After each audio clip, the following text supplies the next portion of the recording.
ഇന്നത്തെ മാതൃഭൂമി പത്രത്തിൻ്റെ sports page കണ്ട് നമ്മുടെ ധനകാര്യമന്ത്രി KN ബാലഗോപാൽ ഞെട്ടിപ്പോയെന്നാണ് കേട്ടത്. കേരള ക്രിക്കറ്റ് ലീഗിൻ്റെ ഫൈനലിൽ കൊല്ലം ടീം ജയിച്ചു.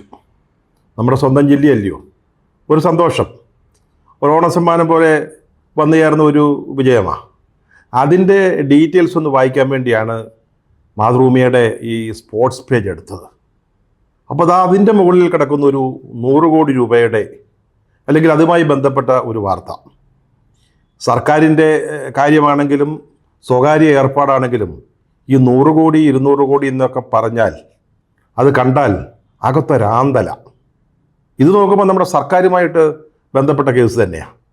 അതായത് അർജൻറ്റീനയിലെ ദേശീയ ഫുട്ബോൾ ടീം, നമ്മുടെ മെസ്സിയൊക്കെ ഉണ്ടല്ലോ, അവർ കേരളത്തിൽ കളിക്കാൻ വരുന്നു. കൊച്ചിയിലെ 2 മത്സരങ്ങളിൽ, സൗഹൃദ മത്സരങ്ങളിൽ ഇന്ത്യൻ ടീമുമായിട്ട് മത്സരിക്കുന്നു. അതിന് ഒരു 100 കോടി രൂപയുടെ ചെലവ് വരുമെന്നാണ് നമ്മുടെ കായിക വകുപ്പിൻ്റെ മന്ത്രി വി അബ്ദുറഹ്മാൻ പറഞ്ഞിരിക്കുന്നത്. ഈ വാർത്ത വായിച്ചപ്പോൾ എൻ്റെ തൃക്കലഞ്ഞൂർ ശ്രീ മഹാദേവ എന്ന് അറിയാതെ പറഞ്ഞുപോയി. നമ്മുടെ മന്ത്രി അബ്ദുറഹ്മാന് സ്പെയിൻ വരെ പോയി വരാൻ വണ്ടിക്കൂലിയും വള്ളക്കൂലിയോ കൊടുത്തപ്പോൾ ഇതുപോലൊരു പൊല്ലാപ്പാണ് അല്ലെങ്കിൽ ഒരു പാരയാണ് പിന്നാലെ വരുന്നതെന്ന് ലെവലേശം ചിന്തിച്ചതേയില്ല. അവിടെ അദ്ദേഹം ഈ അർജൻറ്റീനയിലെ ഫുട്ബോൾ അസോസിയേഷൻ്റെ പ്രസിഡന്റ് ക്ലോഡിയ താപ്പിയ പുള്ളിക്കാരനുമായിട്ട് സംസാരിച്ചു. അപ്പോൾ നമ്മുടെ ഒരു ആവശ്യം എന്ന് പറയുന്നത് ഈ അർജൻറ്റീന ടീമിനെ കേരളത്തിലേക്ക് ഒന്ന് അയക്കണം, ഇവിടെ 1-2 മത്സരങ്ങളിലൊക്കെ ഒന്ന് കളിപ്പിക്കണം, നമ്മുടെ പിള്ളേർക്ക് അർജൻറ്റീന ടീം കളിക്കുന്നത് നേരിട്ടൊന്ന് കാണാനുള്ളൊരു അവസരം. ഈ ക്ലോഡിയ താപ്പിയ അത് സമ്മതിച്ചു. അത് അത്ര നിസ്സാരമായ കാര്യമൊന്നുമല്ല.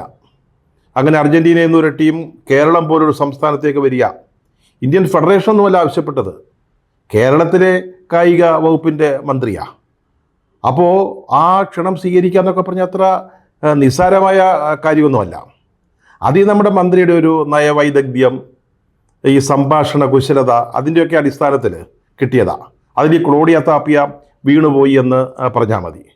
ഏതായാലും മെസ്സിയും കൂട്ടരും ഇവിടെ വരാമെന്ന് സമ്മതിച്ചിട്ടുണ്ട്. നമുക്കവിടെ കളി നേരിട്ട് കാണുകയും ചെയ്യാം. ഇത്രയൊക്കെ ചെയ്യാനേ അബ്ദുറഹ്മാൻ സാഹിബിന് കഴിയത്തുള്ളൂ. ഇനി വേണ്ടത് എന്തുവാ? 100 കോടി രൂപ. ആ 100 കോടി രൂപ ആര് തരണം? നമ്മുടെ ധനകാര്യമന്ത്രി തരണം. അത് കിട്ടിക്കഴിഞ്ഞാൽ ഈ കളി വളരെ ഗംഭീരമായിട്ട് ഒരു മാമാങ്കം പോലെ നമ്മൾ നടത്തിക്കോളാം. പണം കിട്ടിയാൽ മതി. ഇതിനിടയിൽ നമ്മുടെ മന്ത്രി ശിവൻകുട്ടി അടക്കമുള്ളവർ എന്തെങ്കിലും പാര വെക്കാതെ സൂക്ഷിക്കുകയും ചെയ്തോളാം. കൊച്ചിയിലായിരിക്കും ഈ കളി നടക്കുക എന്നാണ് പറയുന്നത്. അതിൽ 1 മത്സരമാണോ 2 എന്ന് ഇതുവരെ അങ്ങോട്ട് തീരുമാനമായിട്ട് പറഞ്ഞിട്ടില്ല. ചില വാർത്തകളിലൊക്കെ കണ്ടത് 2 മത്സരങ്ങൾ ഉണ്ടാകുമെന്നാണ്. എതിരാളി ഇന്ത്യൻ ടീമായിരിക്കും, ഇന്ത്യയുടെ ദേശീയ ടീം. വാസ്തവത്തിൽ ഈ അർജൻറ്റീനയിലെ ടീമിനെ ഇന്ത്യയുമായിട്ട് ഏറ്റുമുട്ടാൻ ഇച്ചിരി പേടിയുണ്ടായിരുന്നു. പക്ഷേ നമ്മുടെ മന്ത്രി കാര്യകാരണ സഹിതം സംസാരിച്ചപ്പോൾ ഈ അവിടുത്തെ പ്രസിഡന്റ് ക്ലോഡിയ താപ്പിയ അതിൽ വീണു പോവുകയാണ് ഉണ്ടായത്. ബാലഗോപാലൻ സഹാവിനിത് ഞെട്ടലുണ്ടാക്കിയെങ്കിലും നമ്മൾ ഈ ആരാധകരുണ്ടല്ലോ, ഫാൻസ്, അർജൻറ്റീനയുടെ ഫാൻസിന് വളരെ സന്തോഷകരമായ ഒരു വാർത്തയാണ്. അവർ കേരളത്തിൽ വരുന്നു, കൊച്ചിയിൽ കളിക്കുന്നു, അവരെ നമുക്ക് നേരിട്ട് കാണാൻ സാധിക്കും. പണ്ട് ചില വിദേശ ടീമുകൾ ഇവിടെ വന്നിട്ടുണ്ട്. ഈ നെഹ്റു ട്രോഫിയൊക്കെ നടക്കുമ്പം ചില വിദേശ ഫുട്ബോൾ ടീമുകൾ അവർ സത്യം പറഞ്ഞാൽ അവരുടെ നാഷണൽ സൈഡൊന്നും അല്ല വന്നത്. 100%. ദേശീയ ടീമിൽ കളിക്കുന്ന 3-4 പേരുണ്ടാകും. ബാക്കിയൊക്കെ അവരുടെ B ടീമിലും C ടീമിലൊക്കെ ഉള്ള കളിക്കാരാണ്. അവരൊക്കെ വന്ന് ഇവിടെ കളിക്കുന്നത് കണ്ടിട്ടുണ്ട്. പക്ഷേ ചരിത്രത്തിൽ ആദ്യമായിട്ടാണ് അർജൻറ്റീന പോലെ ഒരു ദേശീയ ടീം, ഇപ്പോഴത്തെ ലോക ചാമ്പ്യൻസാണ്, അല്ലാതെ ചെറിയ ടീമൊന്നുമല്ല, അവർ ഇവിടെ വരിക എന്ന് പറഞ്ഞാൽ സത്യം പറഞ്ഞാൽ വളരെ പ്രധാനപ്പെട്ട ഒരു കാര്യം തന്നെയാണ്. മെസ്സിയും ജൂലിയൻ അൽവാരസും എൻസോ ഫെർണാണ്ടസും ഒക്കെ നമ്മുടെ നെഹ്റു സ്റ്റേഡിയത്തിൽ കളിക്കുക എന്ന് പറയുമ്പോൾ എന്താ അതിൻ്റെ ഒരു ഇത്? വാസ്തവത്തിൽ കേൾക്കുമ്പോൾ തന്നെ രോമാഞ്ചം കൊള്ളുക, ശരീരത്തിലെ രോമങ്ങൾ ഇങ്ങനെ എഴുന്നേറ്റ് നിൽക്കുന്നു. നമ്മൾ ആ ഒരു അവസരത്തിന് വേണ്ടി കാത്തിരിക്കുകയാണ്, യാതൊരു സംശയവുമില്ല. 100 കോടി രൂപ പോയാൽ എന്താ? അതൊരു വലിയ ചിലവാണോ? അർജൻറ്റീന ടീമിൻ്റെ കളി കാണാൻ പറ്റുമെങ്കിൽ അത് വളരെ നിസ്സാരമല്ലേ? നമുക്കവരെ നേരിട്ട് കാണാമല്ലോ. മെസ്സിയും കൂട്ടരൊക്കെ ഇവിടെ വന്ന് കളിച്ചിട്ട് പോയാൽ പിന്നെ നമ്മുടെ കേരള ഫുട്ബോൾ അടിവെച്ച് അങ്ങ് ഉയരങ്ങളിലേക്ക് കയറി പോകും കേട്ടോ. ഈ അർജൻറ്റീന ഫുട്ബോൾ അസോസിയേഷനുമായി ചേർന്ന് നമ്മളിവിടെ ഒരു അക്കാദമി തുടങ്ങുന്നുണ്ട്, ഫുട്ബോൾ അക്കാദമി. 100 കണക്കിന് കുട്ടികളെ നമുക്കവിടെ പരിശീലിപ്പിക്കാം. അവരൊക്കെ നല്ല മിടുക്കന്മാരായിട്ട് കളി പഠിച്ച് പുറത്തു വരും. പിന്നീട് അവരിൽ ചിലരെങ്കിലും ബാഴ്സലോണയിലോ റയൽ മാഡ്രിഡിലോ അല്ലെങ്കിൽ മാഞ്ചസ്റ്റർ യുണൈറ്റഡിലോ ഒക്കെ കളിക്കും. അങ്ങനെ നമ്മുടെ ഫുട്ബോള്, കേരള ഫുട്ബോള് അങ്ങനെ ഉയരങ്ങളിലേക്ക് നീങ്ങും. ഇതൊക്കെ എവിടുന്ന തുടക്കം? വാസ്തവത്തിലൊന്ന് ആലോചിച്ച് നോക്കി. നമ്മുടെ അബ്ദുറഹ്മാൻ സാഹിബ് സ്പെയിനിൽ പോയി അർജൻറ്റീനക്കാരുമായി സംസാരിച്ച് അവരുടെ ടീമിനെ ഇവിടെ കൊണ്ടുവന്നതായിരിക്കും ഇതിൻ്റെ എല്ലാം തുടക്കം. പിന്നീട് നമ്മൾ ഈ കേരള കായിക ചരിത്രം എഴുതുമ്പോൾ, എന്തിന് കേരളത്തിൻ്റെ ചരിത്രം തന്നെ എഴുതുമ്പോൾ അബ്ദുറഹ്മാൻ സാഹിബിനെ എങ്ങനെയാണ് നമ്മൾ ഓർക്കുക, സ്മരിക്കുക? കേരളത്തിൽ അർജൻറ്റീന ഫുട്ബോൾ ടീമിനെ കൊണ്ടുവന്ന കായിക മന്ത്രി എന്ന നിലയ്ക്കായിരിക്കും. അപ്പോൾ അതുകൊണ്ട് എങ്ങനെയെങ്കിലും നടക്കണം കേട്ടോ. 2025 ഈ ടീം വരുമെന്നാണ് പറയുന്നത്.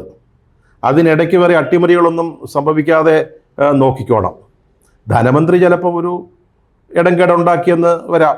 100 കോടി രൂപ ഇല്ലയോ, ഖജനാവിൽ നിന്ന് എടുത്ത് കൊടുക്കേണ്ടതല്ലയോ? അങ്ങനെ ഇതിന് മുഴുവൻ സ്പോൺസർഷിപ്പ് ഒന്നും കിട്ടത്തില്ലല്ലോ.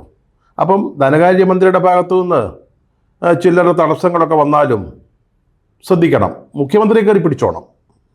മുഖ്യമന്ത്രി ഇതിൻ്റെ ആളായിട്ടങ്ങ് നിർത്തിക്കോണം.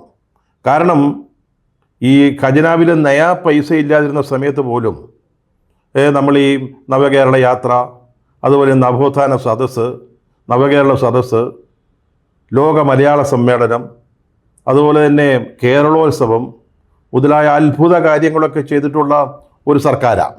അപ്പോൾ അവരുടെ മുമ്പിൽ ഈ 100 കോടി രൂപ എന്ന് പറയുന്നത് അത്ര വലിയ പ്രശ്നമൊന്നുമല്ല. അപ്പോൾ കൃത്യമായിട്ട് അതിൻ്റെ കൂടെ അങ്ങ് നിന്നേച്ചാൽ മതി. നമ്മുടെ ബാലഗോപാലൻ മന്ത്രി പറയാൻ പോകുന്ന ഒരു തടസ്സമെന്ന് പറയുന്നത് 2024-25 ബജറ്റിൽ സ്പോർട്സിനും യുവജനക്ഷേമത്തിനും കൂടെ, ഈ 2 വകുപ്പിനും കൂടെ 127-128 കോടി രൂപയെ അനുവദിച്ചിട്ടുള്ളൂ എന്നായിരിക്കും. അതൊക്കെ അങ്ങനെ കിടക്കും. പക്ഷേ നമ്മൾ നടത്തണം എന്ന് വെച്ചാൽ പിണറായി വിജയനൊക്കെ ഉണ്ടെങ്കിൽ, അദ്ദേഹത്തിൻ്റെ പിന്തുണയൊക്കെ ഉണ്ടെങ്കിൽ നമുക്ക് പുല്ലുപോലെ ഇത് നടത്താനായിട്ട് സാധിക്കും. ഏതായാലും അർജൻറ്റീന വരട്ടെ. പക്ഷേ മന്ത്രി ഇക്കാര്യത്തിൽ ലേശം പക്ഷപാതം കാണിച്ചു എന്നുള്ളൊരു പരാതിയുണ്ട്. അങ്ങനെ ഒരു പരിഭവമുള്ള ഒരു വിഭാഗമുണ്ട്. ഇപ്പം Argentina football association president Claudio Tapia പറഞ്ഞത് അർജൻറ്റീന ടീമിന് നൽകുന്ന വലിയൊരു പിന്തുണ, അല്ലെങ്കിൽ അവരിൽ നിന്ന് കിട്ടുന്നൊരു വലിയ പ്രോത്സാഹനം, അതാണ് കേരളത്തിൽ കളിക്കാൻ വരാൻ അവരെ പ്രേരിപ്പിച്ചതെന്നാണ്. അത് സംഗതി ശരിയാണ്. കേരളത്തിലെ ഈ ഫുട്ബോൾ ഫാൻസിലൊരു പകുതിയോളം പേര് തീർച്ചയായും അർജൻറ്റീനയുടെ ഫാൻസാണ്. പക്ഷെ മറ്റൊരു പകുതിയുണ്ട്, അവർ ബ്രസീലിൻ്റെ ആരാധകരാണ്, ബ്രസീൽ ഫാൻസാണ്. അവരുടെ ആഗ്രഹം എന്തായിരിക്കും? അവർ കാണാൻ ആഗ്രഹിക്കുന്ന കളി ബ്രസീലിയൻ ടീമിൻ്റേതാണ്. നെയ്മർ, കാസിമിറ, അതുപോലെ വിനീഷ്യസ്, ഇവരൊക്കെ കൊച്ചി സ്റ്റേഡിയത്തിൽ കളിക്കുന്ന കാണാനായിരിക്കും അവർക്ക് ആഗ്രഹമുണ്ടാവുക. അവരതിനുവേണ്ടി കാത്തിരിക്കുന്ന ആളുകളാണ്. ഇവിടെ പക്ഷേ മന്ത്രി ഒരു അർജൻറ്റീന ഫാനാണെന്നാണ് എനിക്ക് തോന്നുന്നത്. അതുകൊണ്ടായിരിക്കും അദ്ദേഹം ആ ടീമിനെ വിളിക്കാനുള്ള ഒരു താല്പര്യം കാണിച്ചത്. അല്പം പക്ഷപാതം അതിനകത്തുണ്ട്. ബ്രസീലിയൻ ഫാൻസ് അങ്ങനെ കരുതത്തുള്ളൂ കേട്ടോ മന്ത്രി. അതുകൊണ്ട് സമയം പോയി എന്ന് കരുതേണ്ട കാര്യമൊന്നുമില്ല. ഇനി സമയമുണ്ട്. 2025 ഈ കളി നടക്കാൻ പോകുന്നതെന്നാണ് പറയുന്നത്. ബ്രസീൽ വരെ ഒന്ന് പോവുക, അവിടുത്തെ പ്രസിഡൻറ്റിനെ, ഫെഡറേഷൻ്റെ അസോസിയേഷൻ്റെ പ്രസിഡൻറ്റിനെ കാണുക, അവരെ കൂടെ കേരളത്തിലേക്ക് കൊണ്ടുവരിക. അപ്പോൾ ഈ പ്രദർശന മത്സരം ബ്രസീലും അർജൻറ്റീനയും തമ്മിലാവും. സംഗതി അങ്ങ് മാറും. കളിയുടെ ലെവലങ്ങ് വ്യത്യാസപ്പെടും.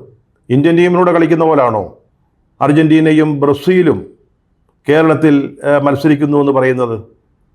ലോക ഫുട്ബോളിൽ തന്നെ അവർ തമ്മിലുള്ള മത്സരം എന്ന് പറയുന്ന ഒരു ചരിത്ര സംഭവമാണ്. അത് കേരളത്തിൽ നമ്മുടെ കൊച്ചിയിൽ നടക്കുകയാണെങ്കിൽ എന്തായിരിക്കും ലെവല്? അതുകൊണ്ട് ഒരു 100-500 കോടി പോയാലും വേണ്ടില്ല, ഈ വഴിക്ക് ചിന്തിക്കണം. അതായത് ബ്രസീലിനെ കൂടെ കൊണ്ടുവരാനുള്ള ശ്രമമാണ് നമ്മുടെ അബ്ദുറഹ്മാൻ സാഹിബിൻ്റെ ഭാഗത്തു നിന്ന് ഉണ്ടാവേണ്ടത്. അപ്പോൾ ബ്രസീൽ ആരാധകർക്കും സന്തോഷമാവും, അർജൻറ്റീൻ ഫാൻസിനും അത് തൃപ്തികരമാവും. ആ വഴിക്ക് ഇനി ആലോചിക്കണം. പക്ഷേ അബ്ദുറഹ്മാൻ സാഹിബ് മറ്റൊരു കാര്യം ഓർക്കണം കേട്ടോ. നമ്മൾ വളരെ കഷ്ടപ്പെട്ട് എല്ലാം അടുപ്പിച്ചുകൊണ്ട് വരുന്ന ഉടനെ വേറെ ഏതെങ്കിലും ഒരു മന്ത്രി കയറി അതിൻ്റെ ക്രെഡിറ്റ് അടിച്ചുകൊണ്ട് പോരുത്. വേണമെങ്കിൽ ഇത് ടൂറിസത്തിൻ്റെ കീഴിൽ വരുന്നതാണ്, അല്ലെങ്കിൽ ഇത് വിദ്യാഭ്യാസ വകുപ്പുമായി ബന്ധപ്പെട്ടതാണ് എന്നൊക്കെ പറഞ്ഞ് ഏതെങ്കിലും മന്ത്രിമാർ ചിലപ്പോൾ ഇടങ്കോലിടാൻ വന്നേക്കും. നമ്മുടെ PR ശ്രീജേഷിന് അങ്ങൊരു സ്വീകരണം ഒരുക്കാൻ ശ്രമിച്ചത് ഓർമ്മയുണ്ടല്ലോ. നമ്മുടെ ഹോക്കി ടീമിൻ്റെ ഗോളി കളിയൊക്കെ അവസാനിപ്പിച്ച നമ്മുടെ അഭിമാന ഭാജനം, അദ്ദേഹത്തിനൊരു സ്വീകരണം കൊടുക്കാൻ കായിക വകുപ്പ് തീരുമാനിച്ചതാണ്. അത് കായിക വകുപ്പിൻ്റെ ഒരു ഉത്തരവാദിത്തമാണ്. പക്ഷേ മന്ത്രി ശിവൻകുട്ടി എന്തെടുത്തു?